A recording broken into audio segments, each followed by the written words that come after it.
Už sa snažím nemať zabery, ak chodím autom niekam a potom naspäť stavať, ale bol som pod tú zasilku autom. Naposledy sme sa videli pri rozsiahlom dlhom audiovizuálnom zážitku, kde som sa spovedal z toho, čo som zažil za krátky dlhý rok s týmto tu autom. A skončili sme tak, že vlastne neviem, čo veľmi s tým je a že neviem, čo s tým ďalej. A dnes idem opraviť všetko, čo s tým je a idem to dokončiť a spravím z toho úplne pojazdné a úžasné auto, ktoré bude slúžiť a robiť radosť. Felix, čo máme momentálne na práci? Poprvé, že z toho tečie olej. Na to máme toto gufero. Olej tečie cez poloosu, takže máme nové gufero na poloosu, ktoré si ideme vymeniť a zároveň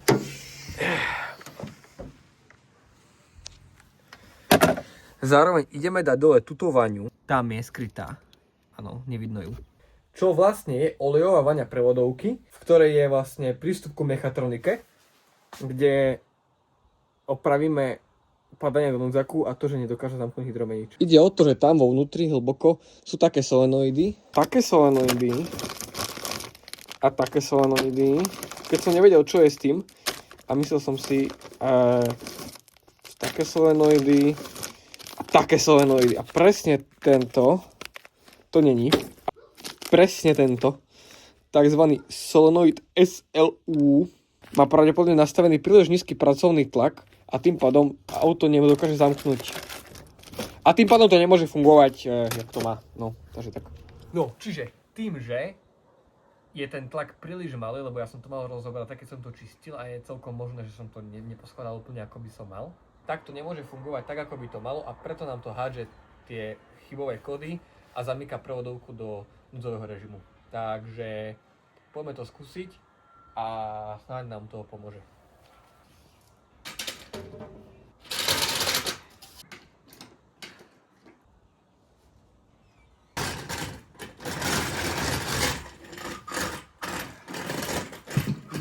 Čo máš za problém, ty?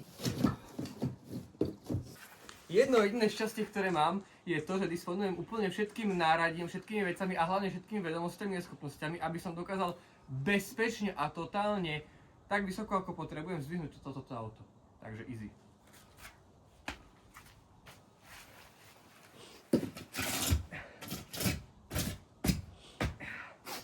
To nikam nepojde. Max dole. Áno.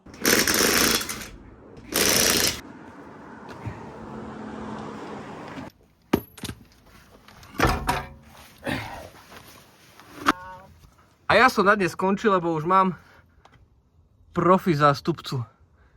Felix, ideš tam? No to oprav to. Dobre. No tam je turbo, hej. A to je turbo v pohode. Prevodovka je problém. Ku prevodovke tam je... A on si chce turbo opraviť.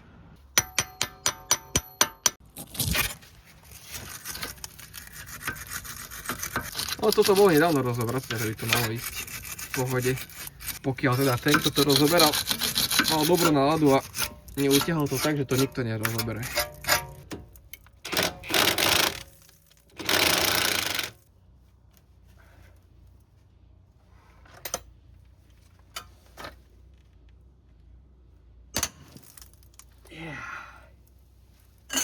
Dobre.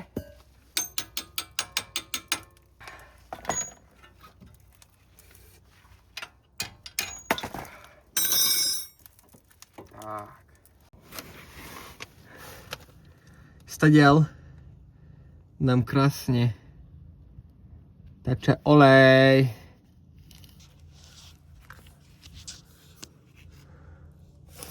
Takže toto musíme vybrať ven. Vítajte u mňa, in my crib. Máme tu priestor pre všetky potrebné aktivity, ktoré by sme chceli vykonávať. Máme tu aj náradničko.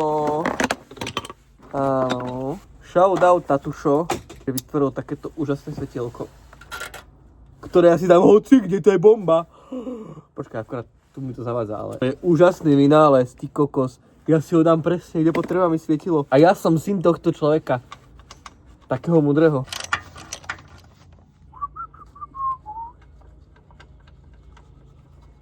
Oh yes! Ale začína mi tu na Bahamách, kde tak na mňa krásne svieti slniečko rovnomerne, byť zima. Takže asi toľko na dnes.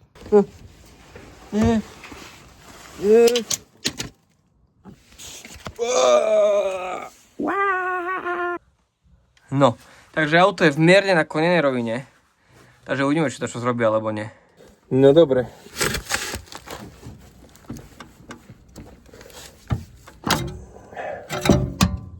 A? Ani kvapka zatiaľ. Ja si myslím, že v pohode. Ja si myslím, že absolútne v pohode.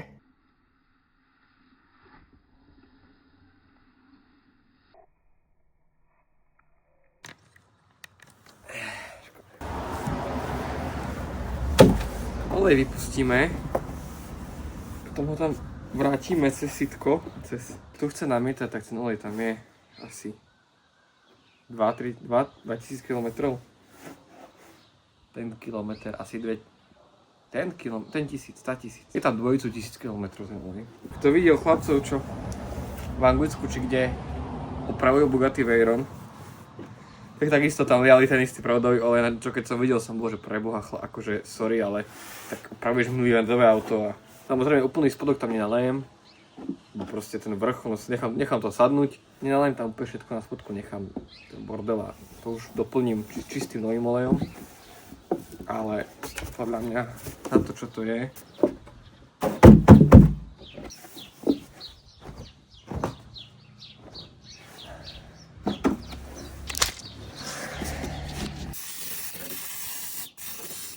dobre, ty striekať prípravok na odmasňovanie niekam, kde o chvíľku pôjde olej. Frajer.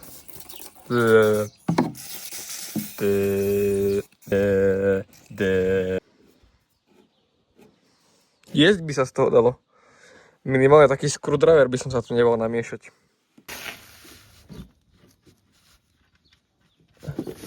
Dobre. Myslím, že farba je ešte v pohode relatívne. Tak je tam všetko nové, takže. Tak. Očistil som magnet. Čo tam bolo?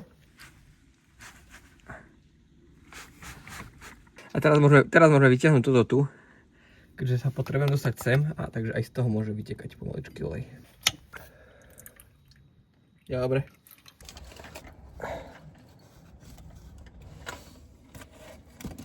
Ja ho vyberem, bázmek.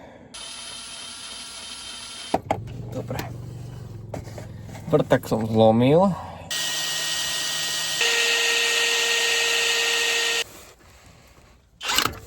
Dobre. Frajer si. Dobre, jednu.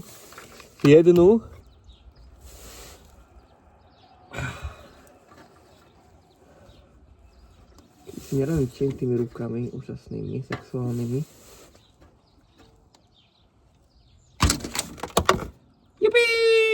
Aby sme sa trošku vyrovnali a nechali oddychnúť chrbát, tak si spravíme rozoberácké povinnosti z hora. Dobre. No, takže očividne... toto je hovno.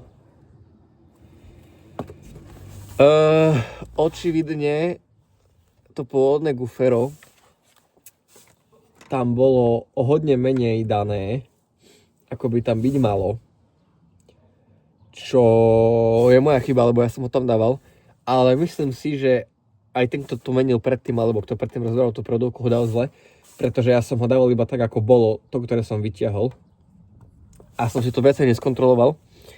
Ale nevadí, lebo už vieme, jak to má ísť.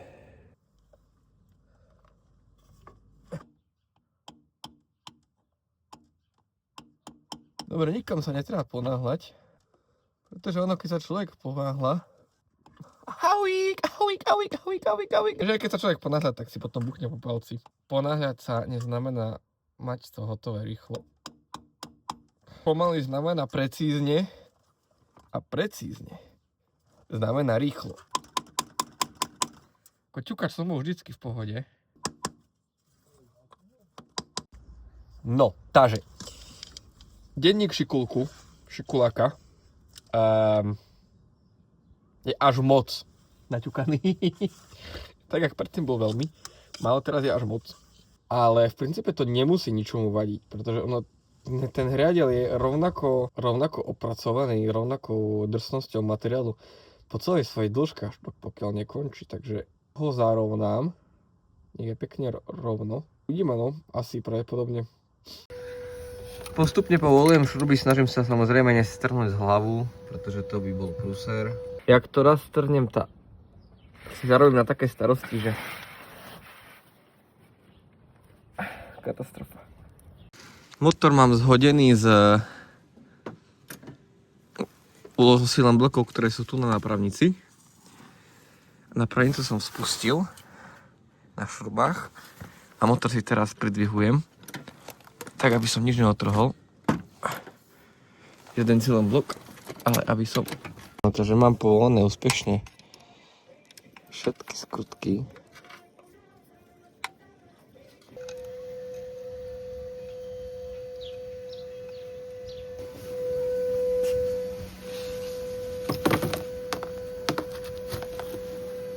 To zatiaľ všetko zišlo z toho auta. Veľmi dobre zalepené to je. Niekto to lepil, urobil veľmi dobrú robotu.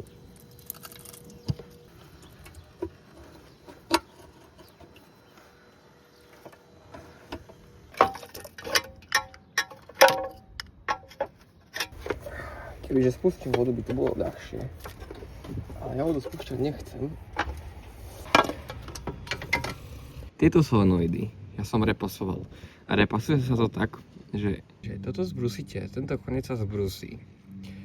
A on sa znútra rozoberie a totálne sa prečistí. A potom je tam takáto čapička, ktorá sa nalisuje na vrch a má sa utesniť loktajtom.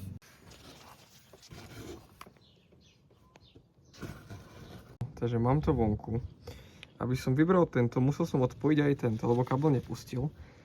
A tu som odlomil konektor, ak som ho vyberal. Takže musím vymeniť aj ten. Dočítali sme sa v dokumentácii ku daným solenoidom, teda ku celej mechatronike, že jedna otáčka tejto skrutky v smere hodinových ručičiek nás spasí. Uvidíme teda. Boli tam vypísané presné symptómy, s ktorými som sa stotožňoval a bolo tam napísané, ak máte tieto všetky symptómy, tak to otočte o jednu otáčku doprava. A to vyrieši vaše problémy a život bude krásny. Takže poďme overiť túto hypotézu.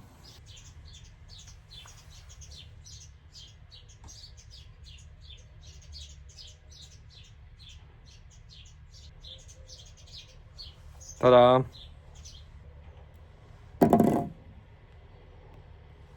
Takže máme to. Hotovo. Už to teda len celé poskladať. A užívať si opravené auto. Vybral by som si príklad, lebo je toho až moc, bohužiaľ, trošku.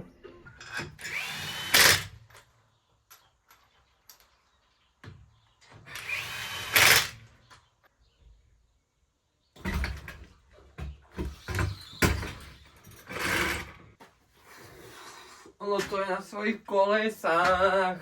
Už sa to vie hýbať hore a dole, už iba dopredu a dozadu. A bude bomba.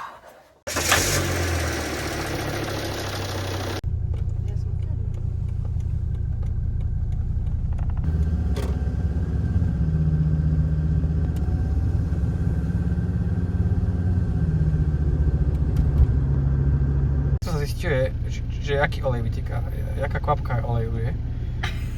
Zoberieš, ochutnáš a zistíš 5V40, 5V30, či je prevodový, či nie je prevodový, normálne. Takže včera sa mi podarilo to úspešne doskladať všetko, dať dokopy. Vrátil som to aj polosu, napravu som poskladal všetko možné.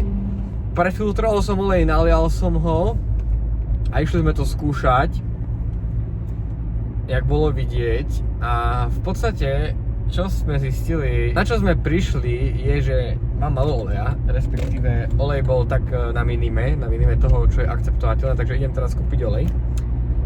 A potom si ukážeme, či sa nám to podarilo, alebo nie. Či teda zamýka ten hydromenič, či teda zamýka ten hydromenič a či to konečne funguje správne, alebo nie.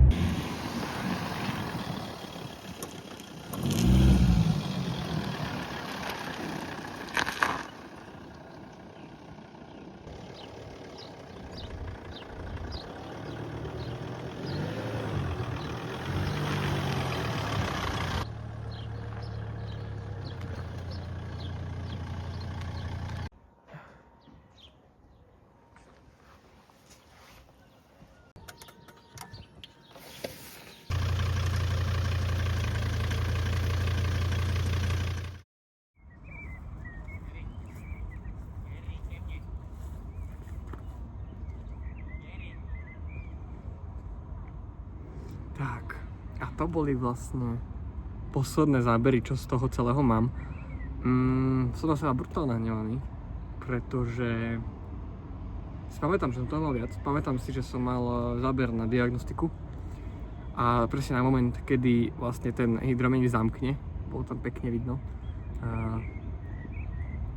v rozdielu otáčok, ktoré sa vlastne, keď ho zamklo, tak vlastne rozdiel otáčok na vstupnej a výstupnej hľadeli bol 0. Čiže tu ma mrzí, že nemám. Ja už momentálne sa nenachádzam v blízkosti, aby som to vedel získať.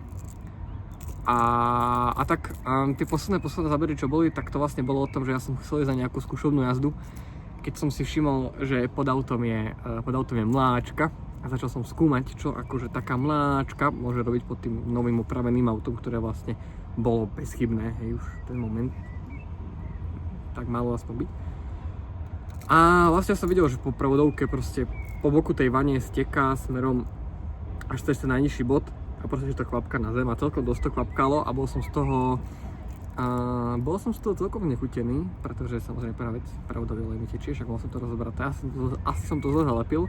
Čož keď teraz vidím, keď som teraz videl, jak som tam dal ten silikon, tak si nemyslím, že to bolo tým. Neviem, že to bolo nejak extra super, ale určite to nebolo na to, že by to tak tieklo.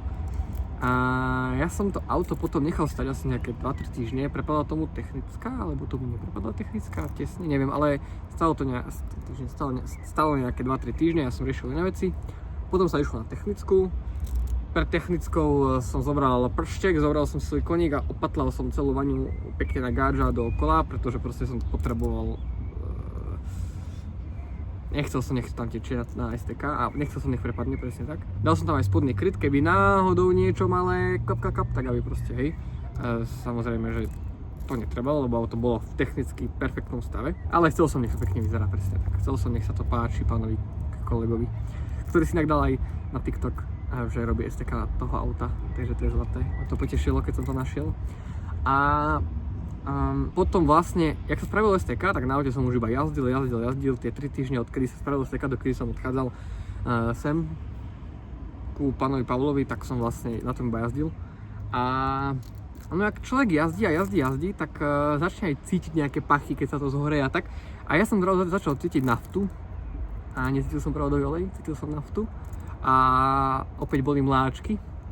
A vlastne čo sa stalo, tak tá moja tečúca prevodovka, ktorú som si myslel, že mám, bola nakoniec nafta, ktorá z hore od hlavného prívodu nafty do railu je tam taká trubka oceľová, ktorá má také šrubovacie matice, také holendery a tá bola povolená, lebo to dotiahnutá a vlastne oprava prebiehala tak, že som dal kľúč číslo 16, dotiahol som a on to prestalo tiecť.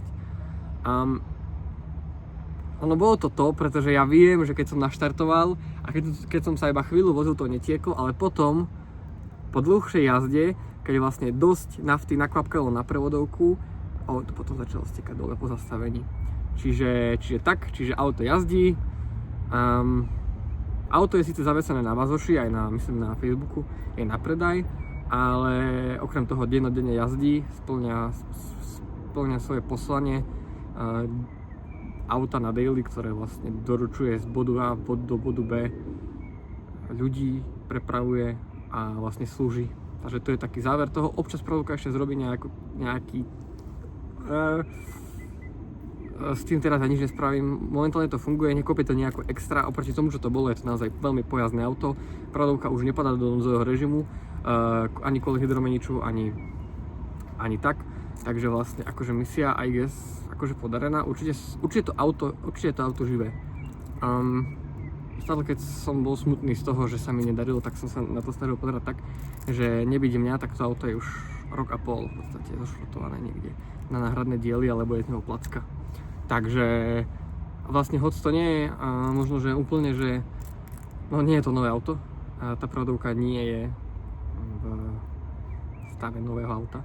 Ja si myslím, že kebyže tomu ešte trošičku venujem času, takže by sa mi to podarilo dotiahnuť, chcel by som v to veriť, ale neviem, pretože to môže byť, pretože to, čo to robí, to môže byť proste súčin mnohých mojich nedostatkov, ktoré som neodhalil, alebo proste nejakých netesností, kľudne v mechatronike, ktorú som mal dvakrát do rozobratu, to by trebalo na novo a uvidíme. Keď sa predá, keď nie, tak pravdepodobne sa k tomu budem musieť vrátiť, keď sa teda vrátim naspäť, alebo keď príde auto tu. Takže iba toľko k tomu. Ďakujem, kto si pozrel video. A keby mal niekto nejaké otázky, s ktorými by si myslel, že mu viem pomôcť a poradiť, tak kľudne nech sa pýta. Tam e-mail do popisku alebo dačo. Akože ja som taký pokus omyl, ale už som robil dosť omylov na to, aby som vedel nejaký pokus možno, takže neviem. Čau.